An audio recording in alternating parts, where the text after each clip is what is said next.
morning.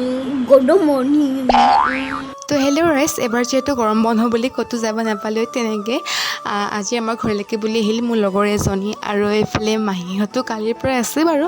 বাকী বিচনাকেইখন পাৰি অলপমান পঢ়ি আলু ভাজি বনালোঁ ৰাতিপুৱা ভাতৰ কাৰণে। এই ভাত পানী খাই কৰি লৈ গা পা ধুনীয়াকৈ ধুই আহি তাই পালেহি 11:30-12 মানত। এইফালে তাই মোক কাম কৰি দিছে ৰাইজ, মানে মই বেনি গাঁঠিব নাজানো ভালকৈ, তাইকে লগাই দিছোঁ। এইফালে বোলো কিনো কৰোঁ, দুজনী ওলাই যাওঁ লগৰ এজনীৰ ঘৰলৈকে বুলি। তাই মই আহিছিলোঁ, কিন্তু মই কচুগুটিও লগত আহি তাকো লৈ আহিলোঁ আৰু তাক দেখি খেলিব লগা হ'লে তাকনো কি আৰু আমিও খেলিলোঁ। আৰু এইফালে ঘৰ আহি দেখিছোঁ মাহীয়ে কথা পাতি আছিল মামাৰ লগত, আৰু দুজনীয়ে কিবা এটা খাই কৈ বোলো কি কৰোঁ, ৰিলকে বনাওঁ। তাই মই আহিছিলোঁ ৰিল বনাবলৈ, কিন্তু কচুগুটিও বনাই একদম পিছানেৰি আমাৰ। বাকী এয়া ৰাতি ভাতৰ লগত আছিলে লোকেল চিকেন, সেয়া খাই ল'লোঁ ধুনীয়াকৈ দুজনীয়ে।